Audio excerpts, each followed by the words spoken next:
Today on the Morning Edition, from the interior all the way down to Juneau, extreme weather is leaving its mark across the state. In Fairbanks, we'll show you how critical city services like snow and trash removal are to resume, plus a helpful tip for keeping your trash tidy during the thaw.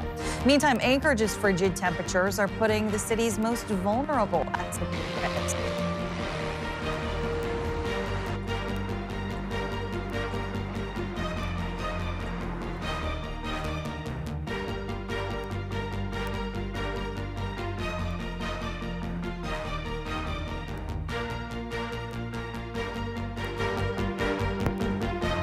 Starts now. Oh my goodness, just causing a ruckus there. You know, he's having a ton of fun. Just looking for the banana in the, the local convenience store. Sure. Well, today is another First Alert Weather Day, Aaron. Yeah, and we are waking up dumped on when it comes to that snowfall across South Central. Now, we did first alert you yesterday to the return to some of that snowfall, a second round that would dump anywhere from about 6 to 12 plus inches across South Central. And that's still with us this morning. Yes, we're still going to see some visibility issues across South Central as well due to the amount of snow that we've been dealing with. 12 degrees is where we're currently sitting at, so a lot warmer compared to where we have been sitting at. And enjoy today, because starting tonight, as the snow tapers off, we will see the return to some colder conditions as those overnight lows drop back well below zero. But this morning, we are waking up to temperatures anywhere from the single digits, teens, and 20s. The only exception is through the Copper River Basin, where Golcana is coming in at 12 below. But even then, it's a lot warmer than what we have been holding on to. 17 in Valdez, 33 in Cordova. And then, of course, we've got areas of coastal regions of the Kenai sitting in the teens and the lower 20s. But snow is still with us this morning. You can see we've got a band of some snow showers drifting across western parts of South Central from the valley down through western parts of the Kenai.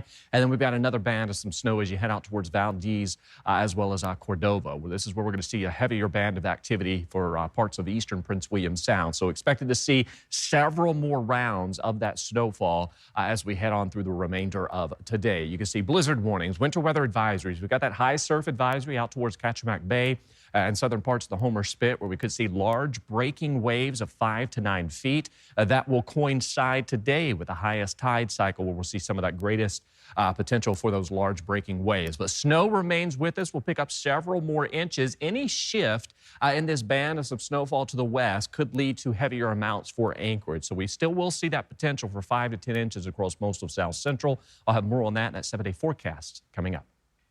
The city of Fairbanks is finally catching a break from the extreme cold. While still frigid, it's finally seeing a bit of a warm-up after the coldest December since 1980. Alex Bengal shows us what the city's been able to do since the temperatures have risen. Things have warmed up in Fairbanks over the last day. Temperatures from 40 below what we've been seeing, finally giving way to a high of 12 below today. Now, this marks the long-awaited end to a cold snap that has hit the interior for the last few weeks, one that caused cars to fail to start, home heating systems to fail, activities to be canceled, and at times, a fog to settle across the interior that was difficult to navigate. With the warmer weather comes a return in certain city services that were suspended as a result of the cold, including snow removal and trash removal. These were suspended due to the risk to equipment and to the people working. Hopefully this week we can catch everything back up, and next week will be service as normal. The snow crews have started with plowing neighborhoods and smoothing up roads, and we hope to resume collection of snow tomorrow. When we pick up a bag, a lot of the times when it's cold like this, that whole top will rip right off. So the guys have to grab it from the bottom and the top and prevent that from happening, to not make a mess. Sheen asks that members of the community please bag up their trash to keep it tidy and cover it to keep it away from the ravens, who will strew it all about the road if they see it. Fairbanks is expecting more warm weather and even some snow in the coming days. As you can see, there is some snow here right now. But how long this warm snap will last is anybody's guess. Alex Bengal, Alaska's news source. With dangerously cold weather gripping Anchorage, new data reveals a staggering toll. Updated numbers for 2025. Anchorage police say 45 people died outdoors in the municipality last year. While slightly from the 50 recorded in both 2023 and 2024. That number is still nearly double what the city just saw a few years ago. 32 of the dead were men, 13 were women. The oldest was 66 years old, the youngest just 25. And in a surprising twist, the deadliest month was not the coldest. June saw 7 outdoor deaths, with August and September close behind. Anchorage's frigid temperatures mean the city's most vulnerable are certainly at risk. Lauren Maxwell spoke with city officials to learn what's being done to keep them safe. When the temperatures plunge, people living outdoors suffer. One woman told us she worries for her friends who are homeless. Especially when it's cold out like this. It is cold outside. And it's so sad when we find, like, our friend freeze and die, and it breaks our heart. The city reported 1 outdoor death in December and says it's working to prevent more. We want to make sure that there's always a place for first responders to bring people when they need it. This winter, the city did not set up an official warming center. Instead, it added emergency beds at its year-round shelters when temperatures dropped, and initiated a policy change that allows anyone to go to the downtown safety center next to the Anchorage jail to warm up. The safety center is a 24/7, staffed with EMTs. It's our kind of lowest barrier location that we can bring people. Last week, the city opened a temporary warming center at the downtown bus depot, where people can stay at night but need to leave by 8 a.m. Right now, this temporary warming shelter is scheduled to close this Wednesday, but the city says if temperatures remain cold, they may keep it open longer. In the meantime, people are still outside in the coldest weather, struggling to stay warm, to stay safe. Lauren Maxwell, Alaska's news source. The Anchorage police chief says they can't force anyone to come inside, but they'll continue to offer services to those in need. He also encourages people to call 311 if you see someone who seems vulnerable in the cold. Meantime, in Juneau, schools are closed again today as the borough faces collapsed roofs, including a local dojo forced to relocate, and 8 boats sunk in the harbor, all following record snow. At the harbor, crews have been working around the clock, but several of the largest vessels are still underwater. Meantime, the dojo, which operates as a nonprofit, is hoping to launch a GoFundMe to help cover costs for temporary relocation. The owner expects they'll get back into their original space in about a year. We're figuring about a year. It's my bet that best case scenario, the owner can get that the enclosure rebuilt in probably 8 to 10 months, and then we'll take a couple of months to do our own tenant improvements, put a new floor in and new office space and dressing room, that kind of thing. We've still got some of our bigger boats that still have to be raised.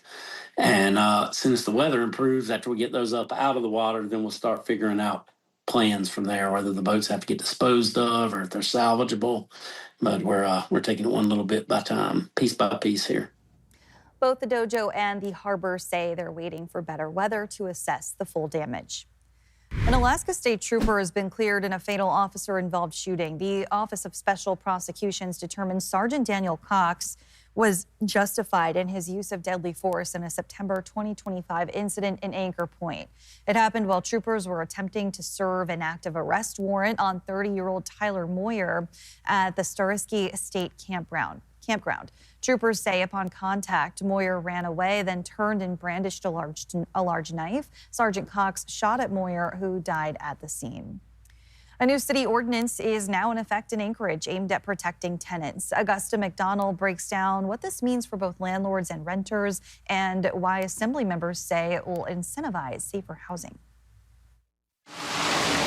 The Anchorage Assembly approved the new ordinance with a 10-to-1 vote in late October. We require the landlord to pay those costs. Assembly member Zach Johnson co-sponsored the measure and says the ordinance is meant to help incentivize property owners to repair code violations. In those rare circumstances where tenants are forced to relocate because the building is not safe for habitation, this provides them assistance to go find another place, 2 months rent, plus any prepaid rent and deposits, right? So that they have the means to go out and find somewhere else to live. The change means property owners will have to pay tenants if their rental has code violations that will not be repaired. I've seen some of the comments that have been submitted from other landlords saying, you know, we don't want more rules on us. We don't want all these burdens. And I think if you get to this point, you've done something really wrong as a landlord.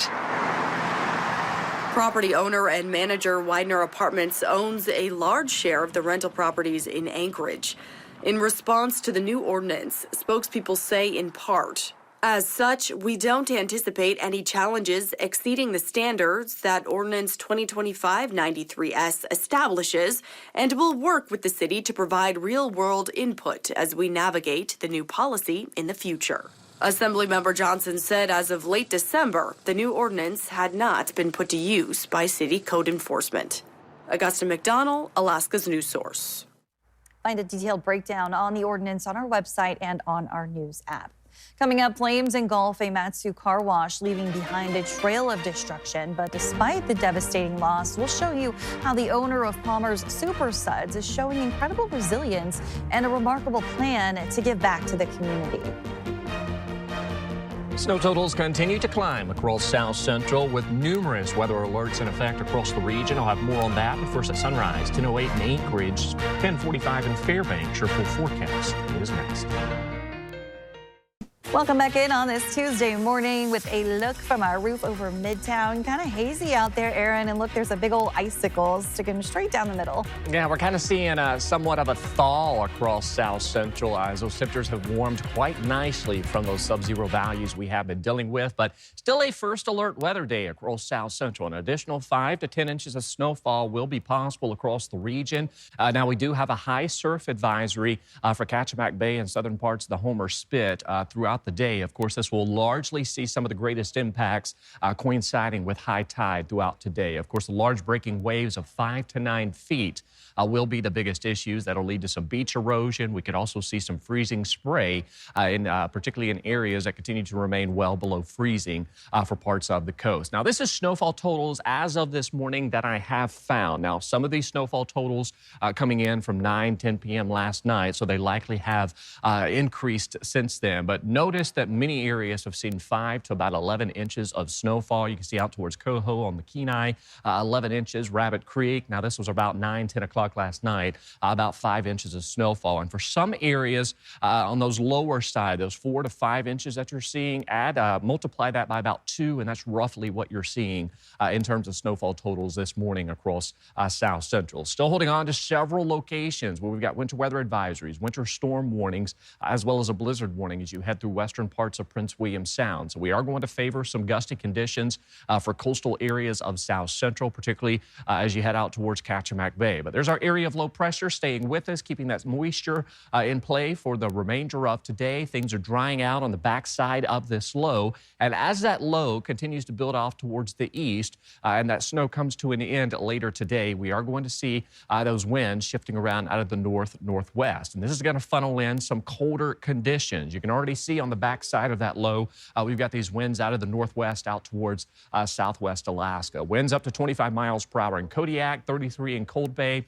and up to 45 miles per hour in Gamble. Not as strong of winds that we did see yesterday, particularly through the Aleutians, but we're still going to see localized areas of blowing snow sticking around throughout today. Inland areas of South Central will see winds up to about 25 miles per hour. So yes, blowing snow will be in the forecast for today. And then you can see from Homer out towards Seward, we could see winds gusting anywhere from about 30 to 45 miles per hour. And again, those large breaking waves of 5 to 9 feet out towards the Homer Spit will be an issue throughout today. But you can see even as we welcome in Wednesday, we'll continue to hold on to some blowing snow and possible blizzard conditions as you head out towards western parts of Prince William Sound. If you're driving through Turnagain Pass, down through Moose Pass, or heading to Seward later today, just take it easy on those roadways as the pass will see some lowering visibility at times. You can see that snow stays with us throughout the day. We'll see some heavier activity in the valley shifting east through Prince William Sound. And then we dry out through the day tomorrow, and temperatures will return to sub-zero values across South Central. And we'll see a period of some dry weather before more snow arrives as we welcome in the close of this week on into the weekend. So again, watching that potential that here in Anchorage, we could see up to an additional 5-6 inches of snowfall with max amounts across South Central approaching that 10-inch mark. And that's on top of what we've already seen. So there's those bitter cold conditions returning into your Wednesday and Thursday before slowly warming back into the teens this weekend. And yes, Kristen, more snow does look possible. All right, thanks, Aaron. A fierce fire ripped through a Matsu car wash late Friday night, leaving behind significant damage. Jace Bertrand spoke with the owner of Super Suds Car Wash in Palmer to find out the extent of the destruction and his determination to rebuild. I just drove up the Alcan. I had a truck and trailer, needed to wash it after the rough drive and snow, so I went over to the car wash, started washing it. It was a chance encounter that would mark a turning point in the life of Joshua Latham. Just so happened that the owner was around working at the car wash, and I was chatting with him for a little bit, and he relayed the information that he was trying to sell it. That was my first step into my entrepreneurial adventure. 5 years later, that adventure in jeopardy following a large blaze Friday night at Latham's Super Suds Car Wash in Palmer. I always pull up my cameras on my phone to just visually inspect everything's okay, to make sure that I do or don't need to stop on by. And when I looked at the camera, when I jumped in my truck, things looked weird. I was there within a matter of a minute, all while hearing the sirens and visually starting to see the smoke. First responders were on the scene quick. Firefighters were phenomenal. Obviously, they had to do what they had to do to combat the fire, to not lose the whole structure, and they did a phenomenal job. Latham says half the building's structure was damaged, and pipe systems froze quickly due to a lack of power. Pretty much put everything financially on the line over the last 5 years as we've built this, and kind of watching it with the potentiality of just being gone was not easy. Not easy, but Latham says he doesn't feel alone. We love being a part of this community, and we are a car wash, but we're more than that. We are a part of the community, and we look forward to being able to do that again as we rebuild. I don't want to pretend that this isn't hard for me and my family. It is. We feel good about what we do. We're happy to be a part of it, and we'll rebuild. We're not easily knocked down. While unfortunate and harrowing, Latham says he won't give up on his entrepreneurial adventure or his community. Jace Bertrand, Alaska's news source. A GoFundMe has been started to help support Super Suds, but Latham says that he plans to use the money raised to support local firefighters instead. Thanks for listening to our podcast. Click subscribe so you can get the latest podcasts from Alaska's news source automatically, and stay up to date with breaking news and in-depth reporting available for free 24/7 with the Alaska's news source app.